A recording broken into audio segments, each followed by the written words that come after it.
President Bola Tinubu has approved the implementation committee to drive the new tax laws.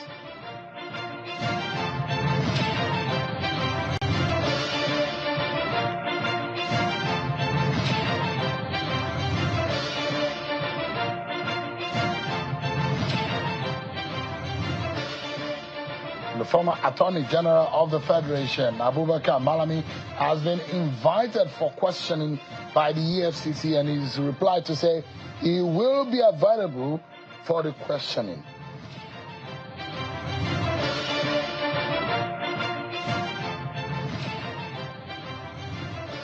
Hello everyone, welcome to the program. This is Politics Today, live on Channels Television.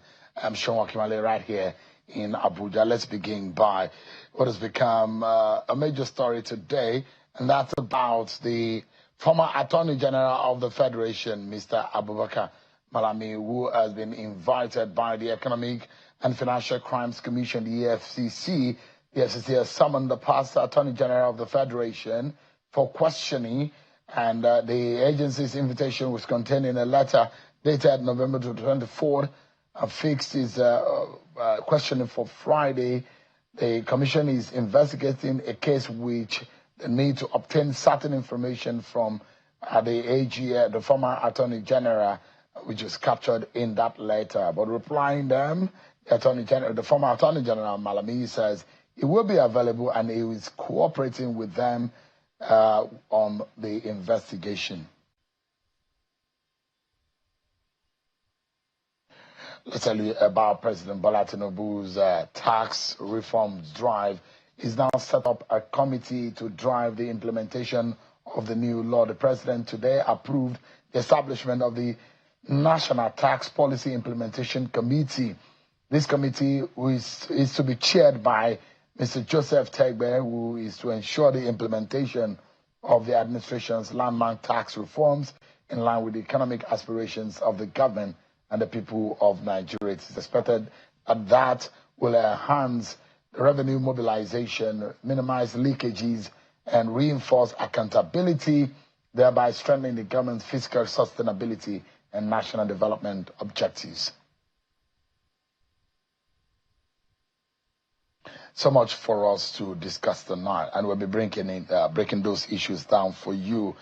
Well, are we in some imminent danger as a people if we don't take actions, precise one, concise actions, and really take the bull by the horn and drive into the heart of the matter and ensure that we get results? Tonight, we're not going to hold anything back. We're going to lay it bare for the Nigerian people to see and make sense of what is going on in our nation today. But before we get started with my guests tonight on the program, let's check out some of your political roundup stories.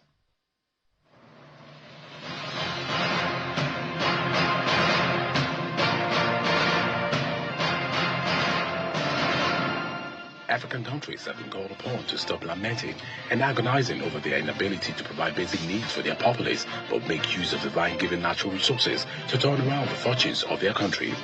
Renowned public speaker and international mediator, Professor Patrick Lumumba, made a call at the 50th anniversary celebration of the University of Ilorin.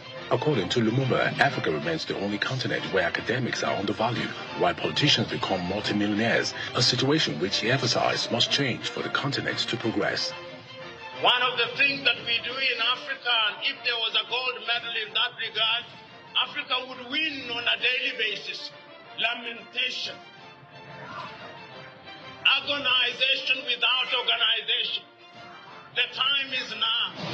The Court of Appeal in Abuja struck out the appeal by the leader of the indigenous people of Biafra, Nnamdi Kanu, on an alleged rights violation. The appellate court struck out Kanu's appeal, who has now been convicted of terrorism on the grounds that and had become academic following his conviction for terrorism offenses by Federal High Court Abuja. Delivering judgment, a three-member panel of the appellate court found that Kanu's claim that his fundamental rights to human dignity, right to quality healthcare and religion were being breached by his continued detention in the facility of the Department of State Services, DSS, was no longer feasible since his conviction, life imprisonment sentence, and remand in prison custody. Meanwhile, the Minister of Information and National Orientation, Mr. Mohammed Idris, is maintaining that Nigeria is not a violator of religious freedom, reaffirming Nigeria's constitutional provisions for everyone's rights to religion. The minister was speaking at the 25th anniversary of Action Aid Nigeria in Abuja. Mr. Idris acknowledged the security challenges in the country, explaining that the efforts of the government is already yielding results. The governor of Edo State, Senator Mondo Kweholo, says he will resign if President Bola Tinubu is not re-elected. The governor says the president is very popular and has done well enough to be rewarded for re-election. Even more popular than me here now, because Edo people already know that what I'm doing is because of Asewaju's impact. I'm telling you, you will see the kind of result that will come out from here, because there's no opposition here in Edo. Everybody is for Asewaju here.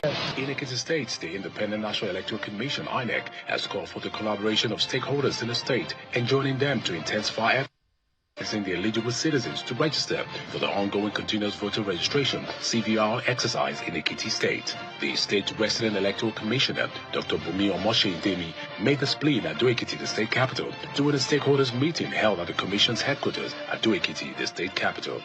According to the REC, the exercise, which began on 25th August 2025, has been peaceful and orderly across the state, other than the first phase is expected to run until 10th December 2025 in preparation for the 2026 governorship election in Ekiti.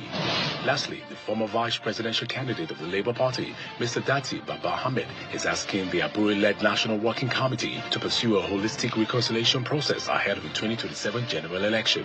Mr. Dati made the call at the National Executive Committee meeting of the party at their headquarters in Abuja. The meeting was attended by members of the Labour Party's National Working Committee, led by Julius Abure, State Chairman, and representatives of the Independent National Electoral Commission, INEC.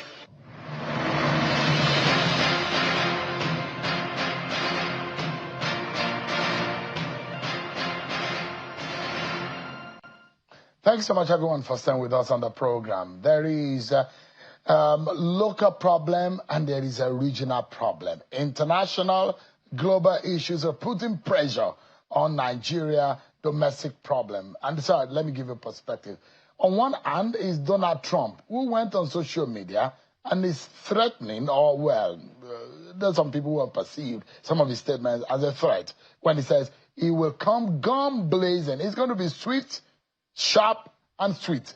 Well, when it's a military, when you say a military intervention is going to be swift, sharp, and fast, what does that really mean? And there's been conversation between both countries. We understand yesterday there is a committee to work with the United States in working together against some of these security threats that Nigeria is saying.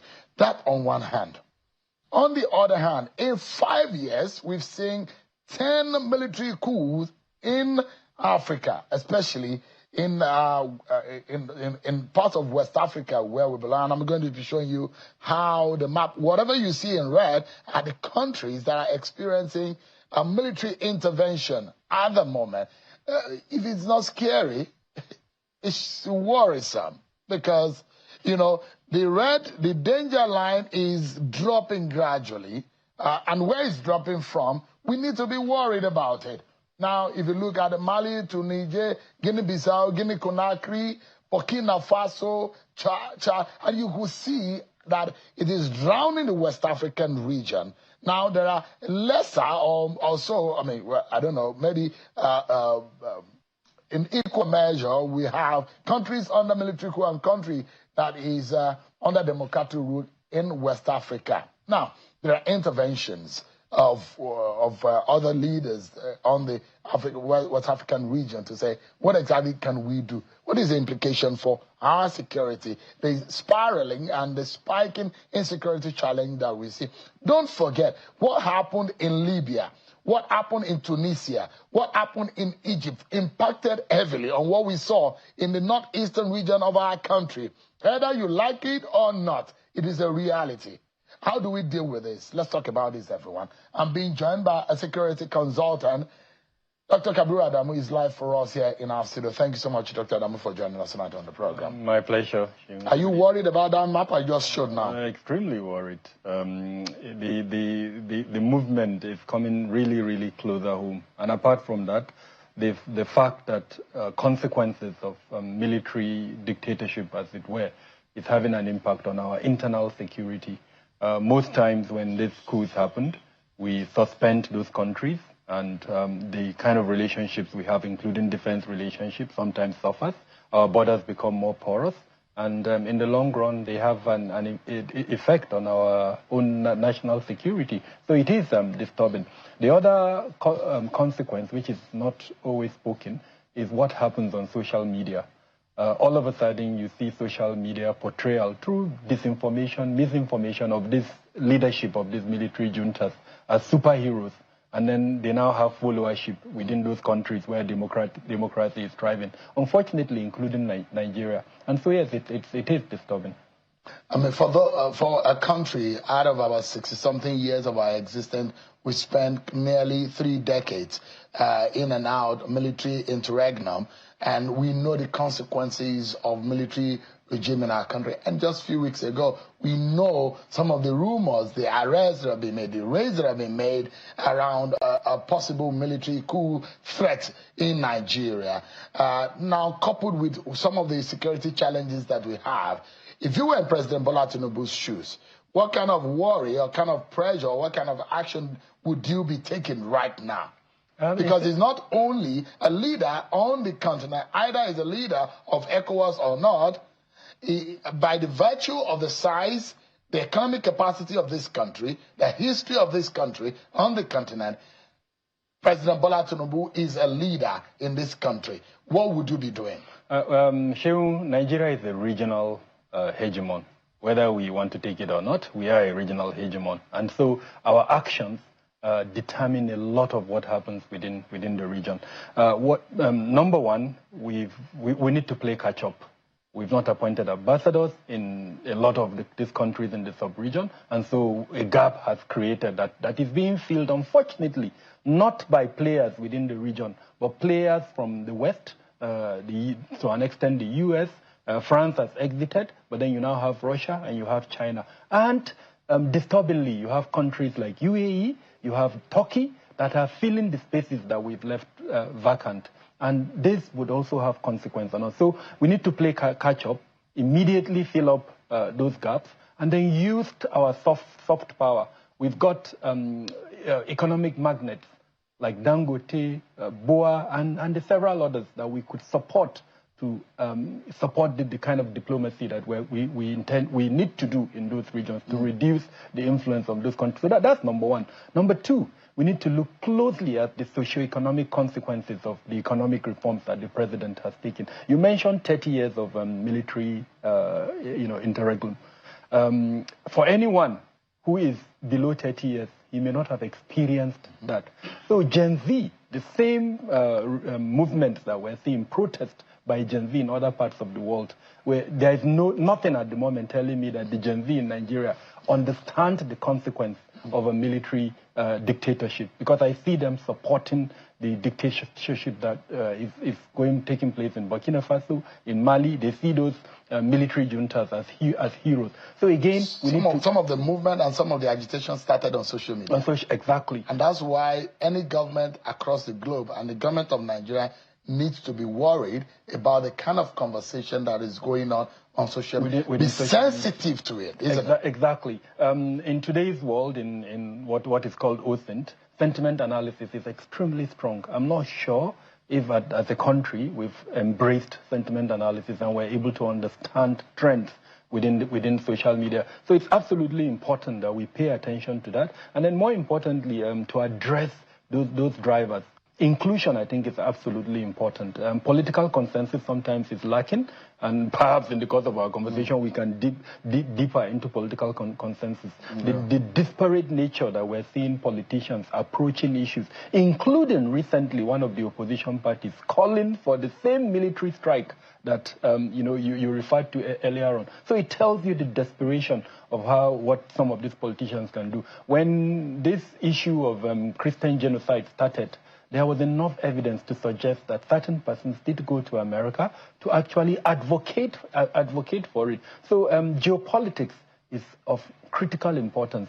We dropped the ball. We need to play catch up, and that's, I think, an area that President Bola Ahmed Tinubu needs to look at closely. That diplomatic space that we've left vacant, for a very long time, at least more than 2 years now, we need to find ways to catch up, to make sure that the space that we used to occupy. I mean, a former president, Obasanjo, recently told us that before before countries like America, before they take any action in the sub-region, they will talk to us. What happened between then and now? So we need to play catch-up and do that very fast and occupy the space that we are meant to occupy within the sub-region. Now, look at it. Look at the decisions of President Bola Tinubu. He's made one day, one order. As far as since the security, it's decided not to travel to Angola and to South Africa. He's asked that all VIP protection should be withdrawn. The police had since moved towards that, and the police is saying that the VIP protection is not to be withdrawn from the one for, they say, for Wike, for ministers, for Atiku, that's a fake news, and that the ministers and some government officials, they will still have their police protection, because the danger of withdrawing it for them, I mean, there are those who will argue that the excessive use of having wives, children, going around with police to the markets, to the supermarket, and when we really have a big deal, a real deal of insecurity on our hands, and you see the president making those decisions. He has also changed his security chiefs, and there are those who are asking questions, do we need to see more? Yes, we need to see more. When you said he has changed his security chiefs, he has changed the leadership of the military services, but not the security chiefs. We have about 29 ministries, departments that are responsible for security, and they are broken into three: the strategic leadership, the tactical, and then the operational leadership. All the president did was to take 4 out of those 29. In fact, 3, because one of them he didn't change. But the strategic leadership, I mean, if you have a company and the company has not done very well, to the point where a rival company now came and knocked on your door and told you, if you do not improve on what you have as a company, I'm going to forcefully take over your company. Probably the first thing you're going to do, Shehu, is to do a management change. Yeah? So we haven't seen that yet. The president hasn't looked critically at those 29, especially the strategic leadership within the security sector, and to make changes. Because, I mean, by all ramifications, they failed. And I think one of the best things the president would do to show that he is aware that they failed is to do a reshuffle. So political or active professional? Strategic. Okay, so in terms of political direction in the handling of security and defense on this, because now we need to now do more in coordination and reconnaissance of area, land, sea support on how all of this, because all of these elements now come together. Now you hear immediately that some of our bordering countries in Nigeria, based on what Trump is saying, and it does look like, are we really active enough to take those decisions that matter? I mean, I haven't seen that the declaration of a state of emergency in security appears to me to be a balance between urgency and diplomacy, actually. If the declaration was an emergency in real terms, by now we would have seen concrete actions. A good example I would give you is banditry, which is one of our major challenges. The database that I run in my organization shows me clearly that the number of persons that bandits have killed is higher than any of the other threat factors that we have. So what's stopping the president, as an example, from declaring? It now gives the military the authority to go after them in clear terms. Number two, so that we know we're at war with these threat factors, and then he goes after them without, the military goes after the agencies goes after them. In April 2014, our president wrote an op-ed in Newsweek. In that op-ed, he was very clear with the world that his administration is not going to pay ransom. Today, everybody in Nigeria knows that ransom is being paid. Who is paying the ransom? By the state? Sometimes. There was an allegation made by the former governor of Kaduna State who was saying that there is an established communication and money is exchanging hands between bandit terrorists and the Nigerian government. And those government today is a liar. Today, Senator Abomoro he fielded questions to journalists, and he admitted to the fact that there are concerns within the Senate about individuals who may be supporting the payment of ransom. So there is enough evidence to suggest that there are individuals within the state that are supporting the payment of ransom. And then beyond that, that shadow economy that allows people, today if you go to withdraw $1 million naira, I don't think there's any bank that will allow you to withdraw cash $1 million naira. But people take 5 million, sometimes 10 million, to go and pay ransom. And the state pretends that it's not aware. Not too long ago, we saw within the sub-region, UAE paying millions of dollars to free their victim. And the consequence of that as a country, have we taken note of it? Will that particular organization buy weaponry? Will that weaponry end up in Nigeria? So payment of ransom is a huge issue. I brought it up because for as long as we don't find a way to either contain or stop or prevent the payment of ransom, the kidnap for ransom industry will continue to grow. When I looked at my record, as at the end of October, 7,000 persons have been abducted in Nigeria. And that's an increase of almost about 50% from what happened in 2024. So we're not doing very well in that regard. And we need to address the various pathways with which people are able to pay ransom. Do you think that the president is reacting well to the situation of things? I think he can do better. You're not impressed so far? There is a need for seriousness. I'm impressed to the point where it seems he has realized. So like you rightly said, almost on a daily basis, we see actions. But then I do not feel the urgency of those actions. When I looked at the measures that the president announced, about 7 measures, only 2 of them speak to urgency. And even those 2, when you break them down, they are not so urgent. And I'll quickly mention them. The withdrawal of police personnel, protective police personnel from VIPs. The number we're expecting is will oscillate between probably 11,000 to, let's say, 50,000. The Inspector General of Police came out to tell us that, according to his record, what he's been able to gather is about 11,000. But we know that there are more than that. That's what he knows at the federal level. What about the subnational level, when the DPOs, for instance, or the commissioners of police now deploy without his knowledge? So I think he needs to look a little bit deeper than that. The second fact is the forest guards.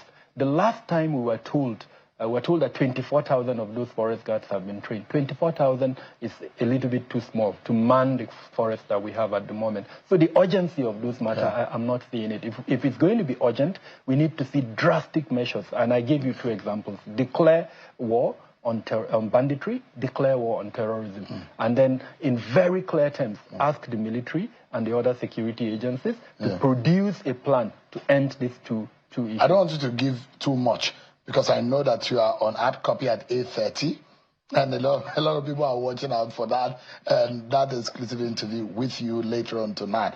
But just give me a moment. Let me bring in a very well-respected, one of the most senior traditional rulers in Nigeria, Oni Ogunwusi, the Oni of Ife, who is live for us on the program tonight. Thank you so much, Your Excellency and Your Royal Majesty, for joining us tonight.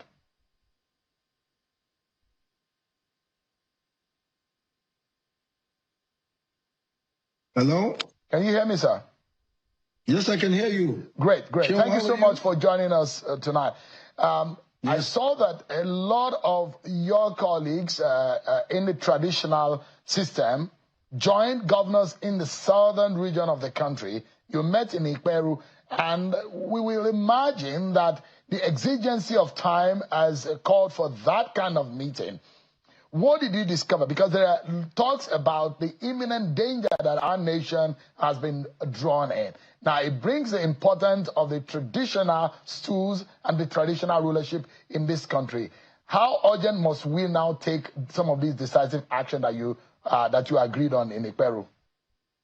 Yes, thank you very much. What we've realized, and the truth is, Nigeria is bigger than all of us. And we are the people that are involved in the country, Nigeria, and we need to protect everything that has to do with the country. We traditional rulers, the traditional institution, we're the closest to our people. We know the good, the bad, and the ugly. It's very important now. We need to actually close the rank with our political leaders. It is very obvious they cannot do it alone. We need to work with them. It's about time for all of us to realize that we can't in any way sink our nation because of politics. It has been the rhetorics of politicians. Why are we in this situation? It's because of politics. Nigeria was at some point very safe. You can go to the north, you can go to the south. We never had problems of banditry. So beyond politics now, we that are close to our people, we need to come together. So there is a stronger alliance within the south that we will continue to support our political leaders and let them know the need for us to work together to actually separate the corn from the chaff. We know the good, we know the bad, we know the ugly. Yeah, so Kabiesi, I'd like to know, was there any discovery or realization that the insecurity that we are seeing in Nigeria is politically motivated at that meeting? Absolutely, it is. And that's what we're trying to guide against. And that's the reason why the Southern monarchs have come together to join our Southern traditional rulers. It is, because there's strong diversity in the Southern Nigeria, because we can actually pick over 200 dialects and languages. But we have put that aside. We put that aside us. We put that behind us. We put down our culture behind us and beside that it is very important for us to unite. It's never happened before. So for us now, we want to save Nigeria and declare a vote of confidence with the government of today. Because if you say the government of today is not performing well, you will keep changing, you are destroying the country at the end of the day. We realize that enough of trying to say, oh, this government is bad, that government is bad. The government that is there, let us all come together, join hands with that government. And that's why what is critical within our meeting is the vote of confidence to the present administration as far as the South is concerned. Your Imperial Majesty, if I may jump in quickly, there are those who say intelligence is showing that there is a gradual movement of some of these terrorists into the southern region of the country.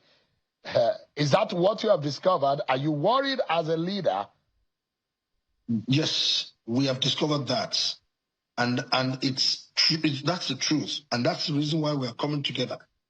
We are enforcing and strengthening our local guards. We are very strong. We traditional institutions, we're very strong when it comes to that. And this current government has already worked and declared that they will work with the local hunters. We have forest guards now. They're very efficient. We don't joke with them. We're going back to our ancestral root. Whatever we can use to protect ourselves, we have already come together that this is the way forward.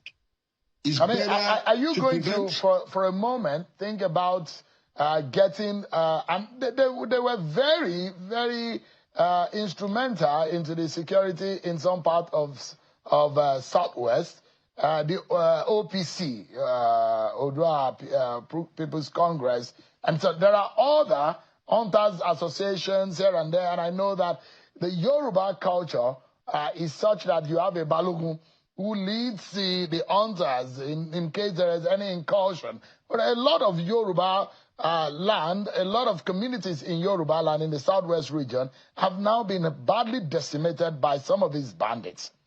And what are you learning, Your Imperial Majesty, about this? What are the intelligence coming to you? What are the Yoruba people who you govern?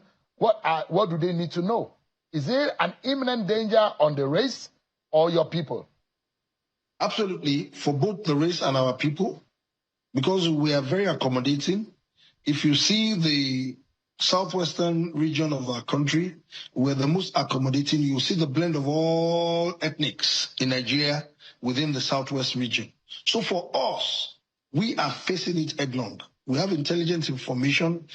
They are coming closer to us, and we're going to send them back. It has happened in the past history, in the 18th century, in the 17th century.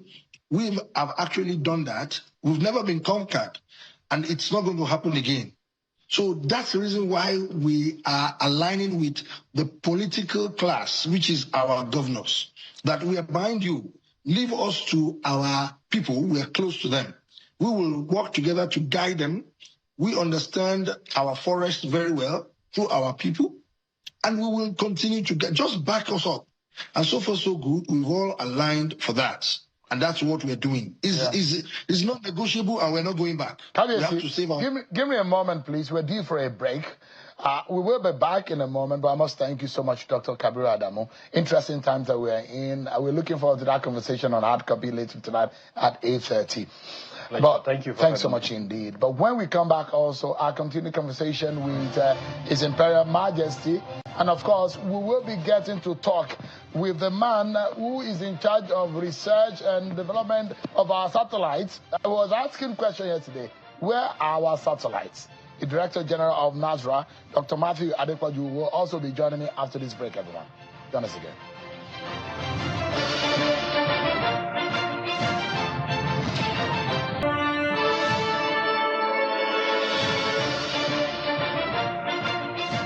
On the program quickly, His Imperial Majesty, the Oni of Ife, Oba Eniton Ogunwusi, has been speaking with us.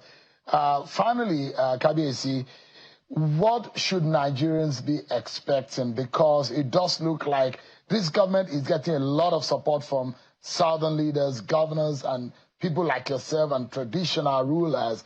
If you say that this is politically motivated, is it that they don't want Tinubu to come back and that's the reason why they are killing people? Or what exactly? And on the final note, what exactly should Nigerians be looking forward to?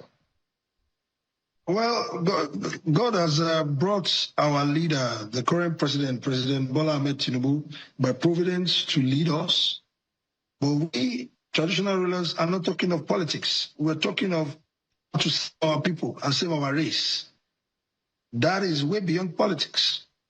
So for us, we have concluded the entire South to pass a vote of confidence on our current President Bola Ahmed Tinubu. We need to support him to save Nigeria. It's very important. You condemn this leader, you condemn that leader. So which one are you now going to use eventually? All these politicians, they were all there from day one. What have they done? What have they done? Nigeria is bigger than them. It is not their personal entitlement. It is not their heritage. It is the heritage of the people living there. Why should they be bringing politics into security matters? Is enough. Enough of this. So we, traditional institution, we have actually come together to rise to the occasion. All right. First of all, protect the South. Amotekun is there for us in Southwest. We have a whole lot like that in South, and Southeast. We must work together because for now is the safest, and we're working with the government. So going forward, we will do peer review with our northern counterparts and then take it from there. All right. Oba Adeyeye Eniton Ogunwusi, the Ojaja II, His Imperial Majesty Oni of Ife. It's a pleasure having you on the program. Thank you so much indeed, Kabiyesi. Thank you very much. I appreciate it. God bless you. Yesterday, I was making inquisition into the satellites that we need to secure Nigeria, whether or not our military do need these satellites to be able to fight the battle. Tonight, we'll be getting answers. I'm being joined by the Director General of the National Space Research and Development Agency, Dr. Matthew Adekwaju. Thank you so much, Gigi, for joining us tonight. Thank you. It's a pleasure. I'm going to be asking you straightforward questions on this matter. Thank you. How many satellites do we have in Nigeria today? Functional. Functional satellite we have today, we only have 2 satellites left Which in are? orbit. DESAT-1, which belongs to the Defense Space Administration, NICONSAT-1R, which belongs to NICONSAT Nigeria Limited. Which is a communication satellite. So for a fact, one communication satellite, one Earth observation Earth observation. Historically speaking, our satellite acquisition and origin comes from 2001, right? 2003. 2003, under the Olusegun Obasanjo regime. Acquisition. And we had how many at that time? During the President Olusegun Obasanjo's administration, we were able to launch 2 satellites, one Earth observation, one communication satellite, but we immediately commenced new fleet of satellites, which came into orbit in 2011 during President Jonathan administration. Well, since then, we've not been able to have support at the highest level until we have the current administration, President Bola Ahmed Tinubu, GCFR, who has graciously approved 4 new satellites to replace our deorbited satellite. 3 of them are optical satellites. The 4th one is a synthetic aperture radar satellite. The beauty of the synthetic aperture radar satellite is during the day and night, it can image, and we can monitor our economic zone. And then even when there is cloud cover, we can see image the country very well. And these are going to be Chinese-made? It doesn't have to be Chinese-made because what we are looking at... Because the ones we have presently, we understand, and historically, Chinese have aided our... The communication satellite was launched in China, but the Earth observation was done together with the British and then the Russia. Okay. Yeah. Because there was one that was lost in orbit some time ago. We never lost the satellite. What happened to it? That is we deorbited the satellite. What really happened with the satellite is there was some technical challenge with the Nikonsat 1, and the challenge was on the solar panel that was not moving the way it was designed. The power. So the power was running down, and we had to deorbit the satellite. And in space sector, there's what we call the parking orbit, where you can put the satellite safely so that we not crash into the other active satellite. Right now, we just got the confirmation from our partner from Sorry Satellite Technology UK that the Nigerian SAT-X and Nigerian SAT-2, which we started the decommissioning early this year, has been decommissioned. It's in the parking orbit now, and it will be there for about 30 years before it comes back to. Wow. And by the time it's coming back, it will burnt out. The remaining one will be like a small object like this, and it's simulated to drop inside the Atlantic. So I'm concerned, the reason why we're having this conversation is to tell ourselves the truth. There's some conversation we may not be able to have on television, but it's also good for the political class across all strata. There was a time that government officials used Yahoo Mail and Gmail to send communication, government, things that you will not even hear in corporate sector. And there are even some government agencies who don't even know the importance of our satellite. They don't know the use of the satellite. And perhaps our children that are being kidnapped, abducted in their schools, maybe some of these satellites can help us. And that's the reason why we're having this conversation. And that's why I got a bit agitated yesterday. And I'm even a bit more, infuriated a lot of things. Now, the 4 that President Tinubu has approved, is money being given immediately for that? Money is not yet released. We are still going through the process of fund release up to now. And it was approved in May. It was captured in the budget of 2025? It's a special purpose. It's a special fund. It's an outside the budget kind of... okay. That kind of intervention doesn't go through. So if money is being given for those four satellites, how soon can we get them launched? We have the range between 6 months to 9 months to launch the optical ones, and then the synthetic aperture radar one between 12 to 18 months. Now, what I'm concerned with, and Dr. Adepoju, educate us tonight. Okay. A lot of people are worried. You say we have a military satellite, but we also know that not all, it's like our CCTV cameras in our houses. We know that some have audio capacity, and you can hear. Some, you just see black and white. Some can give you colored. So there are capacity to some of these gadgets. Definitely. The military satellite that we have, does it have the capacity to be able to capture real time when they were capturing these kids out of their schools? We sometimes there's a misconception about what the satellites should do and what have the capacity to do. The one that the militaries have and the one that we've launched in the agency as well, they are imagers. They don't record videos. And then they travel around the world, around the globe. Like the Nigerian Sat-1, Nigerian Sat-Test, Nigerian Sat-2. It takes an average of 3 days before they come back here. Oops. So if you want to have the global coverage, we need to launch plenty of them into the orbit. As this one is going, another one is coming. That's why we went for the constellation of these 4 that the president has approved for us. This one will reduce the time lag to about 4 hours to 6 hours, depending on the orbiter slot we are going to put the satellite. But we already developed our roadmap, not to wait until these 4 get towards the end. So we want to be populating it with additional 4 or 5, so that we have the constellation that can give us near real time. So we don't have the real time. We don't. But do we have alternative concerns, gadgets that can help the military and for air surveillance? Due to this problem that we are facing in the country, we have reached out to technical partners. They are American-based. It took us 18 months because the security clearance in America could be secured. And on their own fleet, they have almost 300 satellites there. And they are to partner with us. But the fund has not been released for us. I've signed the MOU, I've signed the non-disclosure agreement, everything, but the contractual agreement now, money must be there before we'll be able to access the platform. So it's a money problem now? It is very, very, very, very robust platform for signal analytics.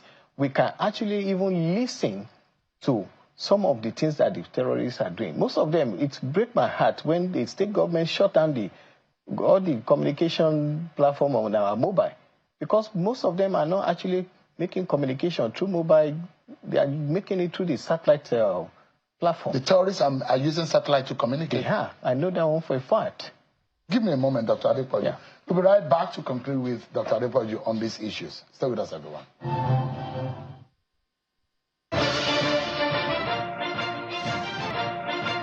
So much, everyone, for staying with us on the program. Our concluding moment with Dr. Matthew Adepoju, who is the Director General of the the National Space Research and Development Agency. And there are a lot of things to unpack. We've had maybe a lengthier conversation off the camera than we have on the camera. But the ones that you can tell Nigerians tonight, what can we do as a people? And don't leave out government too, and those who are in government, for our people to be secure, because when it rains, it pours, and it will not isolate anyone. What must we do immediately for us to be able to secure our people, help our military, and be able to keep the Nigerian people safe, using our research and satellites capacity? First and foremost, the national security architecture needs to be rejigged. And meaning, what I mean by that is that an agency like ours is to sit around the table when they are discussing issues about national security. But I thought that your agency is the one who gives intelligence in terms of research, because every institution in the world rely on research. Because that research empowers the society. As a space agency, you should even be the one to be charting the future for that sector. When you are not around the table, when the discussion and critical decision is being made, the information you are giving, it depends on the interpretation that the person that is consuming it has given to it. Whether it's got the capacity to consume it 100% or it's 25% or 35%, makes a big difference. So, if that is done, we need the acquisition like now. Right. And perhaps more than 4. And I'm thinking that for future acquisition and development of our space, it is not a matter that we need to contemplate. We need to now be developing our space capacity, isn't it? Definitely. I think being the previous administration have done what the current president have done for us, we won't have this gap.